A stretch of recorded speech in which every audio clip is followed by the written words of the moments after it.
សុំសម្ដេចអាយដាមលោកជំទាវលោកស្រីបងប្អូនគូក្មួយទាំងអស់ដែលតាមដានស្ដាប់ពិចារណាជាមួយនឹង OC ខ្មែរវិញ្ញាណថ្ងៃនេះខ្ញុំក៏មានវគ្គមួយទៀតនិយាយអំពីរឿងការពិតឬមិនពិតជំរាបអស់លោកជំរាបក្មួយខាង Facebook ក៏ដោយហើយអស់លោកបងប្អូនទាំងអស់ក៏ដោយសូមនិយាយតែអ្វីក៏ដោយសូមនិយាយរកការពិតវគ្គមុនក៏យើងនិយាយរកការពិតឥឡូវនេះក៏ដោយបើក្មួយចង់ដឹងរកការពិតឥឡូវដែលក្មួយបកកែឆ្លាតណាស់ក្មួយឆ្លាតណាស់បកកែ Facebook បកកែនិយាយបកកែនេះហើយទាន់សម័យក្នុងគេសិទ្ធិមនុស្សអំពីសិទ្ធិមនុស្សវិញសពថ្ងៃក្មួយក៏មានគេក៏មានយើងក៏មានពាក្យថាសិទ្ធិមនុស្សគឺមានគ្រប់គ្នាម្ល៉េះមានគ្រប់ទីកន្លែងទាំងអស់ហើយដែលសពថ្ងៃនេះក្មួយយកមកពិចារណាអានឹងមិនបាច់ទៅសួរចាស់ទុំទេសម័យឥឡូវវិញក្មួយសួរថាតើសិទ្ធិមនុស្សសពថ្ងៃនេះគេឲ្យមានគ្រប់គ្នាមែនទេក្មួយគណៈបកប្រឆាំងក៏មានសិទ្ធិមនុស្សហើយគណៈបកកណ្ដាលក៏ត្រូវមានសិទ្ធិមនុស្សហើយសពថ្ងៃដេញគណៈបកប្រឆាំងគណៈបកសង្គ្រោះជាតិដែលក្មួយច្រើនតែជឿតាមគាត់នឹងថាគណៈបកកណ្ដាលបិទសិទ្ធិសេរីភាពគេជិះជាន់សេរីភាពគេក្មួយមែនក្មួយក៏ថាដែរហើយលឺក៏គេលឺក៏ដឹងនិយាយក៏ថ្ងៃតែបិទសិទ្ធិគេប៉ះពាល់សិទ្ធិគេបិទសិទ្ធិគេគឺថាគណៈបកនិយាយចំមួយទៅបញ្ជាក់ថាគណៈបកជាជនកម្ពុជាដឹកនាំដោយលោកយុរដ្ឋមន្ត្រីហ៊ុនសែនគឺគណៈបកកាន់អំណាចសពថ្ងៃនឹងហើយជិះជាន់បិទសិទ្ធិសេរីភាពគេមែនទទួលស្គាល់ថាគណៈបកនឹងអាក្រក់គឺបិទសេរីភាពគេតែបិទសេរីភាពភាគតិចមិនអោយទៅប៉ះសេរីភាពភាគច្រើនពូនិយាយនេះត្រូវអត់ក្មួយយកមកគិតផងក្មួយយកគិតគឺបិទប្រមាណអ្នកនឹងប្រមាណពាន់អ្នកនៃបាតកម្មនៅទីភ្នំពេញអញ្ចឹងមកទីក្រុងភ្នំពេញនឹងមានប្រមាណពាន់អ្នកនឹងទេមានប្រមាណពាន់អ្នកនៃបាតកម្មគេរំមែនរាប់សែនអ្នកគេមានសិទ្ធិសេរីភាពដែរតែគេដៅអត់កើតគេអង្គុយអត់បាត់បិទទ្វារគ្រប់កន្លែងគ្រប់ផ្ទះទាំងអស់នេះធ្វើបាតកម្មនឹងមិនប៉ះសិទ្ធិគេទេហើយក្មួយគិតមើលកម្មករ70ម៉ឺនអ្នកតែបាតកម្មបាតកោមកធ្វើបាតកម្មនឹងតែជា2000អ្នក5000អ្នកឲ្យច្រើនចឹងចុះថា5000អ្នកនឹងទៅធ្វើបាតកម្មនឹងមិនទៅប៉ះពាល់សិទ្ធិរបស់គេ70ម៉ឺនអ្នកនោះ70ម៉ឺនអ្នកតើគណៈបកណាដែលជីកន់បិទសិទ្ធិគេនិយាយចង់ក្មួយយកមកពិចារណាក្មួយគិតពូមីងបងប្អូនមេដាបេដាអាណាព្យាបាលរបស់ក្មួយក៏ដោយអស់លោកគិតមើលតើគណៈបកជីជនបិទសិទ្ធិមែនខ្ញុំជឿបិទសិទ្ធិអត់ឲ្យធ្វើបាតកម្មទេមិនឲ្យហាយក្បួនតាមផ្លូវហ្នឹងទេមែនបិទសិទ្ធិគេអាក្រក់តែបិទសិទ្ធិ5000អ្នកឬក៏2000អ្នក3000អ្នក1000អ្នកនេះប៉ុន្តែមិនបិទសិទ្ធិគេមកមុនសែនអ្នកដែលធ្វើតាមទីក្រុងភ្នំពេញក្មួយគិតទៅនឹងទៅបិទឬមិនបិទគណៈបក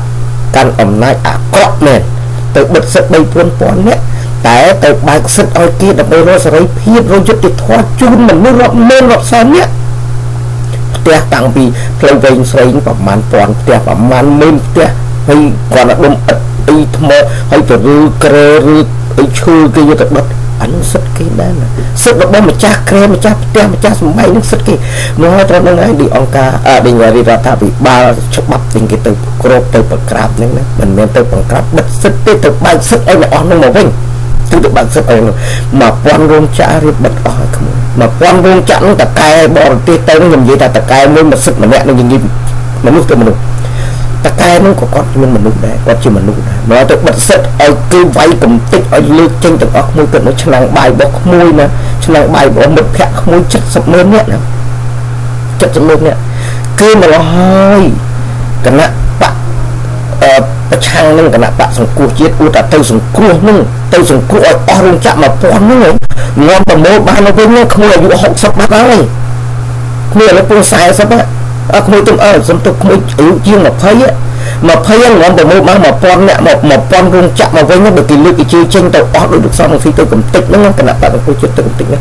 ងំបាន40រោងចក្រហ្នឹងមកវិញតែចៅក្មួយកូនក្មួយអត់បានធ្វើការវិញតែប៉ុន្មានហ្នឹងក្មួយបាក់ថ្មីអស់ហើយរោងចក្រ1000ងំប្រមូលមកបានវិញស្មានលោកសំរងស៊ីទៅអង្គុយមកប៉ុកខ្លួននោះ1000ឡើង5000រោងចក្រមកធ្វើវិញអត់ទេអាហ្នឹងសិទ្ធិរបស់ក្មួយឯងសិទ្ធិរោងចក្ររបស់ក្មួយគឺក្មួយមានការងារធ្វើមានកន្លែងធ្វើបាក់តិចទួចស្ដាំងគេហៅថាចុកចិត្តឲ្យស្ដួយជាមួយវាដាច់ណា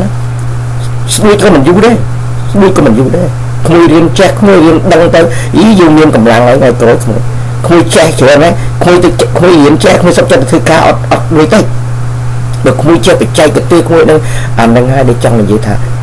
ពីនឹងយកមិននិយាយសិនតើគណៈបកណាមួយដែលបិទសិទ្ធគេគណៈបកណាមួយជិះជាន់សិទ្ធគេគូទទួលស្គាល់គណៈបកប្រជាជនកាន់អំណាចលោកយុរដ្ឋមន្ត្រីហ៊ុនសែននគរបាលចរាយក្រុងបារជាតិវងបិទសិទ្ធគេអាក្រក់ណាស់បិទសិទ្ធប្រមាណ100នាក់ប្រមាណ1000នាក់ហ្នឹង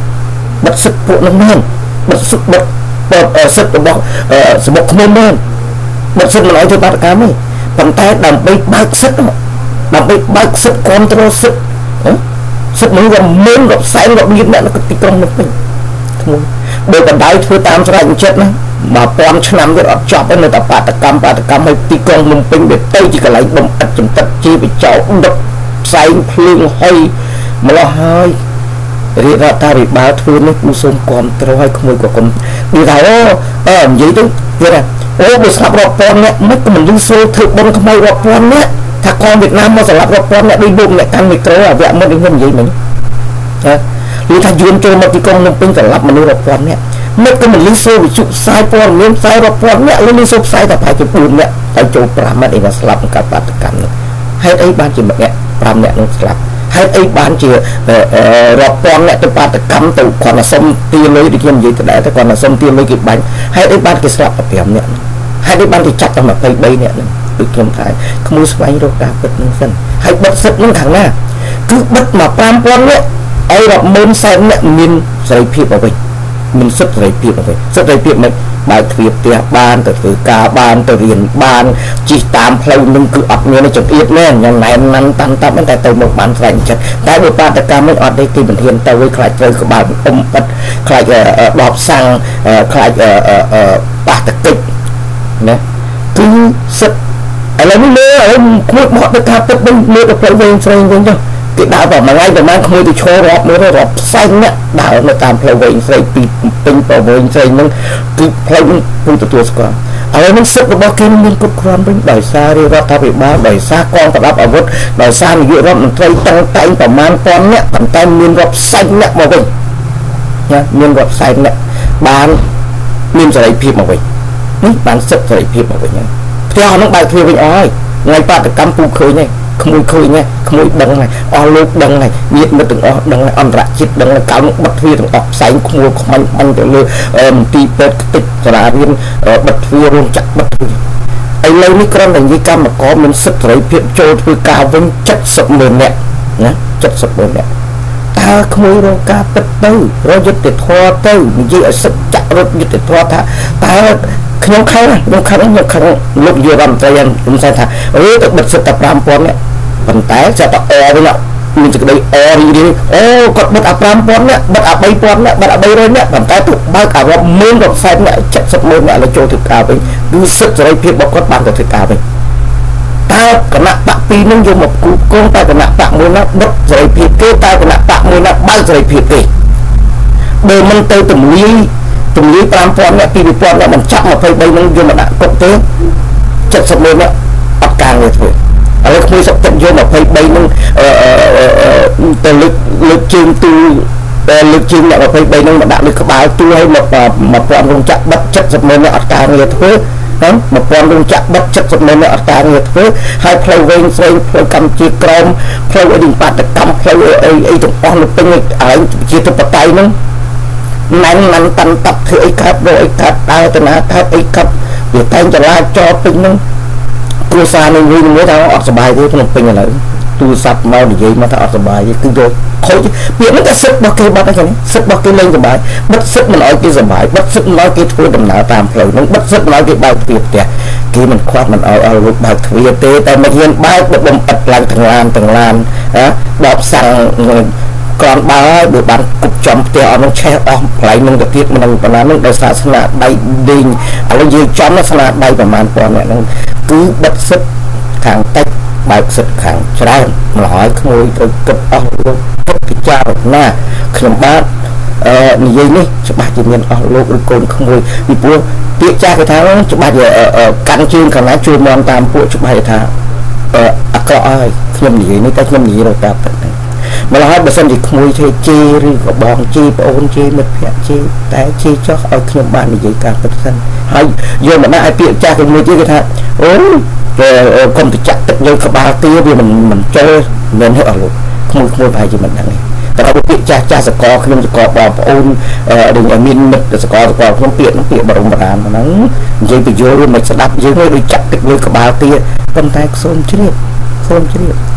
ក្បាលទាបើចាក់ទឹកលើក្បាលទាមិនចូលមិនក្បាលទាលក់ពេញស្ទាល់ទាខ្វាយមានរំនៅកសែងទឹកដៅទៅជ្រះនោះយូរទៅបតក់លេខដាក់ទឹកក្តៅដាក់អីតិចទៅអស់បាត់ហើយទានឹងឡើងស្រួយខ្ញោកខ្លែងឆ្ងាញ់ទាំងអីក្បាលទាបាទហើយបើសិនដាក់ទឹកមិនចូលបោកមិនចេញរោមនៅសម្បូរនោះអត់ទេគេធ្វើតអស់រោមមកខ្ញុំនិយាយនេះទៅមិនបានច្រើនក៏បានតិចទៅជ្រាបហើយស្ដាប់ពាក្យថារកការពិតហ្នឹងឥឡូវខ្ញុំនិយាយពីការពិតហ្នឹងជ្រាំដែរថាបិទសិទ្ធមែនគឺបិទសិទ្ធមិនអោយបាតកម្មប្រមាណ1000នាក់បិទសិទ្ធមែនមិនអោយធ្វើដំណើរបាតកម្មតាមផ្លូវប្រមាណ1000នាក់បិទសិទ្ធមែនបោកជុសម្បុកឃ្មុំមិនអោយផ្សព្វផ្សាយឲ្យមិនអោយហែបាតកម្មទៅនោះហើយទីមួយវាផ្សព្វផ្សាយយើងឃើញបោកជុសម្បុកឃ្មុំហ្មងហើយសុទ្ធតែសម្បុកជេឃ្មុំតិចអង្គុយមកឃ្មុំជេមកជេគេណាមកជេកុំឲ្យមានសិនល្អជាងឲ្យទៅរៀននិយាយរៀនស្ដីរៀនរកការខុសត្រូវនិយាយកុំឲ្យប្រកាច់ប្រខុចនេះហើយមួយទៀតយើងនិយាយវិញខ្លួនខាងគណៈបព្វជិជននិយាយអត់ទឹកឬសូននិយាយចឹងណាគណៈបព្វជិជនផ្សាយត្រង់ហើយតែគេមានមូលដ្ឋានគេចោលណាតាមចោលទៅប្រាប់មូលដ្ឋានគេអត់ហ៊ានប្លន់គេទេតែមានទីកន្លែងច្បាស់មានរឿងច្បាស់នោះអត់ហ៊ានផអត់ហ៊ានបោកកុហកគេទេដូចក្មួយហ្នឹងដូចនៅសប្តាហ៍ក្មួយមានផ្ទះមានកន្លែងមកដល់ផ្ទះខ្ញុំធំមកផ្ទះខ្ញុំប៉ុណ្ណានេះក្មួយកុហកមកតែផ្ទះយើងទូចឥឡូវខាងគណៈបព្វជិជនចឹងណាគណៈបកកម្មណាបើសិនជានិយាយតែផលគេអីគេណាទូទាំងអស់គេមិនជឿទេគេមិននៅជាមួយយើងអន្តរជាតិពិភពលោកហើយអង្គការប្រមាណអង្គការហ្នឹងគូតែតាមស្រាប់ហ្នឹងកុំឲ្យថែអាសាឆ្នាំងបាយពេកឆ្នាំងបាយលោកខ្ញុំជឿគេមិនបោកទេមិនបែកមិនបាក់ទេតែលោកនិយាយការពិតទៅកុំឲ្យខំនិយាយអែបអបឡែបឡប់លឹមដើម្បីឲ្យប្រខូចប្រកាច់ហើយឥឡូវទៀមទាសិទ្ធហ្នឹងសិទ្ធអីទៀមរឿងអង្គការទាំងប្រមាណហ្នឹងមិនតែនិយាយរងថ្ងៃហ្នឹងនិយាយរងថ្ងៃហើយទៅជាសូមឲ្យបោះលេងអ្នក23នាក់ទៅតែលេង23នាក់នឹង23នាក់នឹងហើយចាំមានអាលីសូទៅវត្តខ្ញុំនិយាយជាប់ដល់ទៅចូលលេខមុនទៅណាគឺថាលេង23នាក់នឹង23នាក់នឹងអ្នកដុតផ្ទះគេអ្នកសម្បែងគេអ្នកតវ៉ាគេហើយមានតែទៅសួរថារោងចក្រខាតប្រមាណក្មួយខានធ្វើការនោះអត់លុយប្រមាណអីប្រមាណមានសួរទៅ clinic មួយ2ជាន់ហ្នឹងអស់ប្រមាណសួរសុខទុក្ខផងហើយសួរមានសួរសុខទុក្ខខាងនគរបាលហ្នឹងបែកក្បាលរឿងអីអស់ប្រមាណឆ្នាំបិទប្រមាណnămក្រហមបិទនេះជាទេអត់ទៅជា23នាក់អ្នកកំតិចផ្ទះគេទៅជាវរៈបរោះវិញរីកបរោះស្រុកអាមេរិកនេះខ្ញុំនិយាយតែដែរដូចថ្ងៃមុនក៏ខ្ញុំនិយាយដែរស្រុកអាមេរិកនេះខ្ញុំនៅរងថ្ងៃលោកនៅរងថ្ងៃក្មួយដឹងរងថ្ងៃក្មួយលឺរងថ្ងៃសហរដ្ឋអាមេរិកប្រទេសគីអានីសមុទ្រនេះណាមិនបាច់ទៅដល់រោងចក្រតែ1000បិទទ្វារធាក់ទៅបងរោងចក្រទេខ្ញុំនិយាយគ្រាន់តែថាបើសិនជារងថ្ងៃខ្មែរអត់មានទេគឺមេចកិនមានមេចកិនរុញអាទាក្រែមកៃមួយបែរជាកន្លះម៉ែត្រ4ជ្រុងថា1ម៉ែត្រ4ជ្រុងទៅរុញធំក្រែមកៃនឹងឡើងតាមខ្នោះបើសិនជាខ្មែរណាឬអាកាំងខ្មែរណាឬក៏អាមេរិកកាំងណាឬក៏ជាតិណាដែរដើរទៅបោកទាត់ធំក្រែងទៅគាត់ហាំងគាត់ទៅទាត់ទេមិនបាច់ដល់ស្អីទេគាត់ទៅទាត់ទេអានឹងសិតតែក្រាំងអញមានសិតទៅទាត់តែអត់ទេលោកអានោះមានទូរស័ព្ទនឹងចកេះឬអ្នកចិត្តខាងហ្នឹងទូរស័ព្ទហៅមកប៉ូលីសមកដាក់ខ្នោះឡើងដាក់ខ្នោះផាច់មួយចិត្តប្រហែលទៀតហើយចុះបើសិនជាគុកផ្ទះគេឆេះឬទៅបិទ clinic មួយយ៉ាយាយឆេះអស់គ្រឿងក្រៅបិទស្រែងចិត្តតើ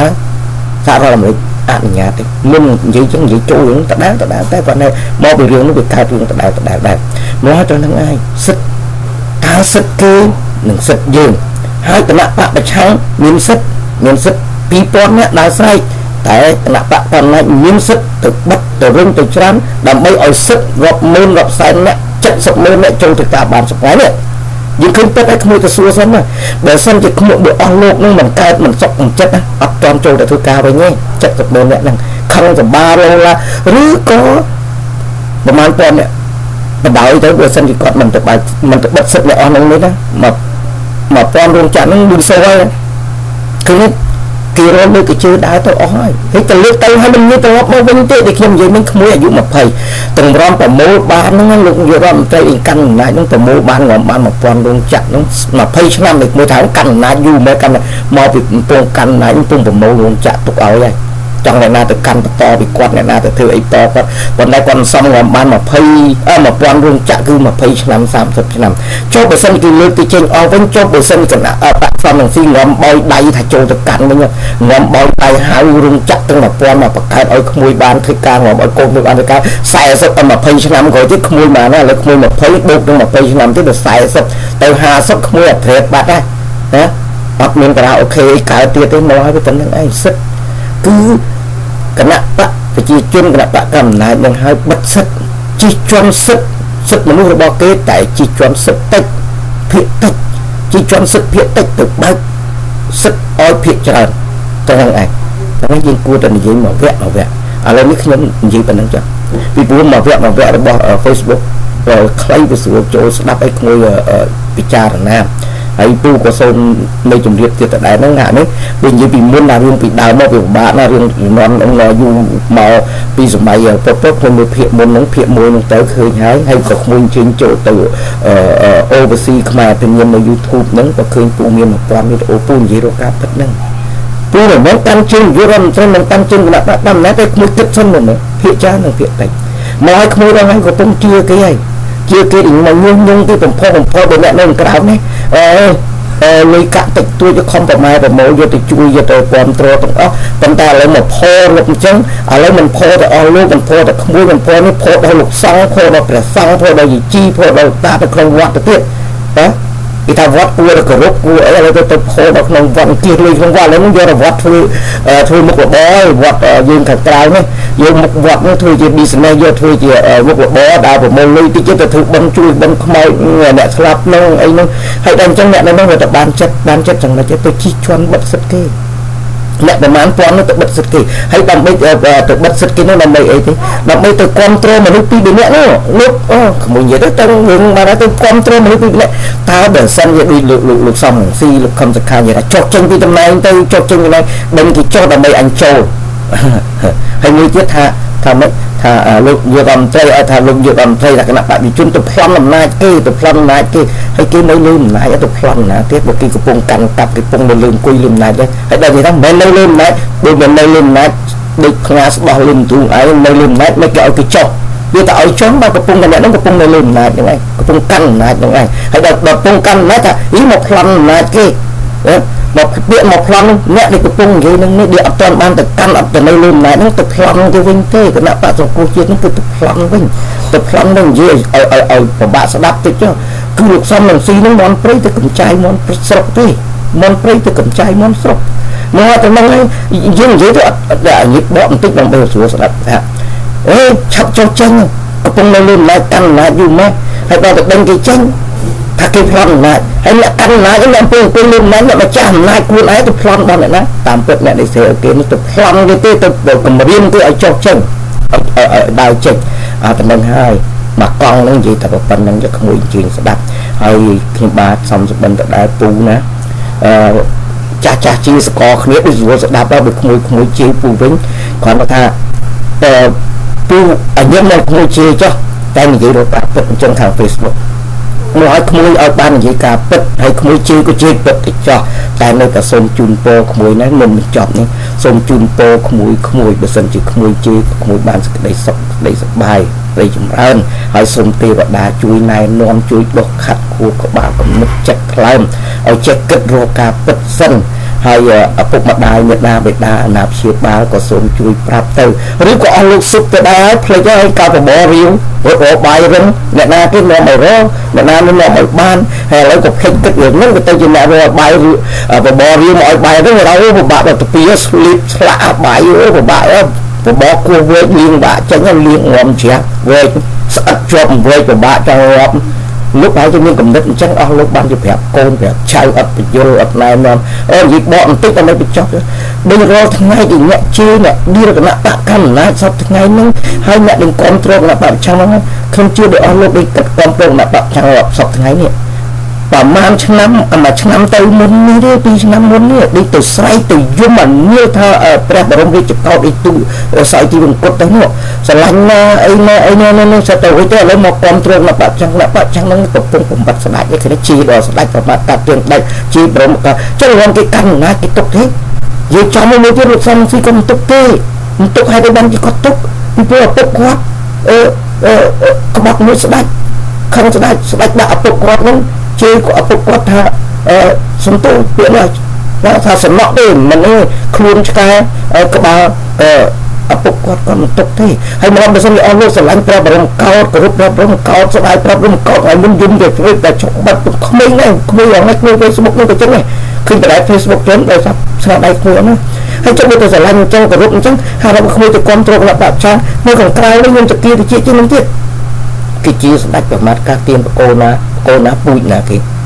ពូជពីខាងណាមិនព្រះបរមកោដ្ឋនឹងជាបិតាមេដាសពថ្ងៃមកឲ្យជីហើយបើសិនតែទៅគ្រប់គ្រងខាងហ្នឹងបើដូចជាគ្រប់គ្រងជីគ្រប់គ្រងប្រមាថគ្រប់គ្រងងាយអីទាំងអស់ហ្នឹងមកក្មួយពូទាំងអស់ឥឡូវមិនថាបញ្ចប់ឥឡូវចេះតែជាប់មកឥឡូវសូមគ្រប់លាឲ្យជូនពរទៅដល់មេដាបិតាអាណាព្យាបាលទាំងអស់បើសិនជាមានកូនយើងក្មួយយើងឬក៏ក្មេងឬក៏អីបញ្យល់ពីមុនមកខ្លះទៅហើយដល់មកហាមដល់ក្មួយឥឡូវរកហេតុផលពីលោកក្មួយយើងគេហៅថាឈាមរាវគិតមិនដល់អីមិនដល់តើសិទ្ធិមនុស្សនឹងមានបិទសិទ្ធិមែននិយាយទៅនៅតែដែរថាបិទសិទ្ធិមែនបិទភាគតិចឲ្យបើកអភិច្រើនវាគុំបាត់អភិតិចណាពាក្យច្រើនអត់ធ្វើដំណើរបានទេ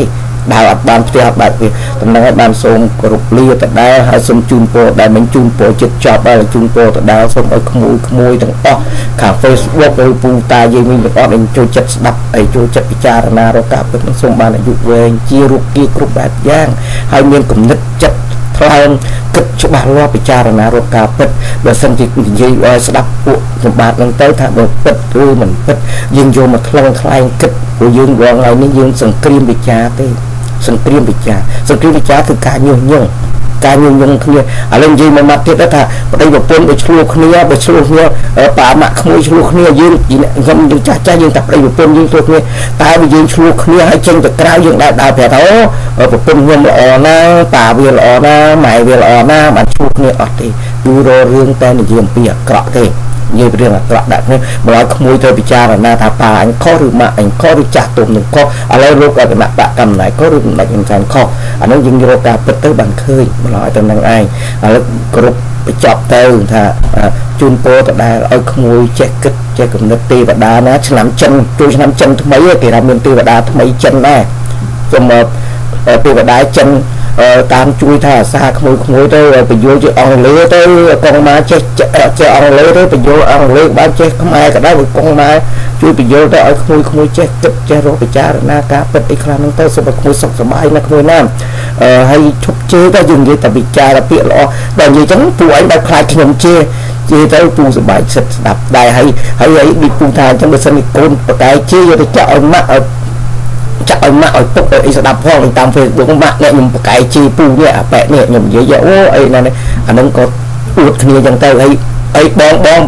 ប្អូនមិត្តទាំងអស់ក៏តថាអូមីកូនខ្ញុំនេះអាកូនខ្ញុំនេះអូជីសប្បាយវាចេះជីបកែអួតអញ្ចឹងទៅសមទេល្អទេអូខេខ្ញុំបាទសូមគ្រប់លាសូមបានសេចក្តីសុខណាអស់លោកណាជួបគ្នាគេក្រោយទៀតសូមអរគុណសូមគ្រប់លា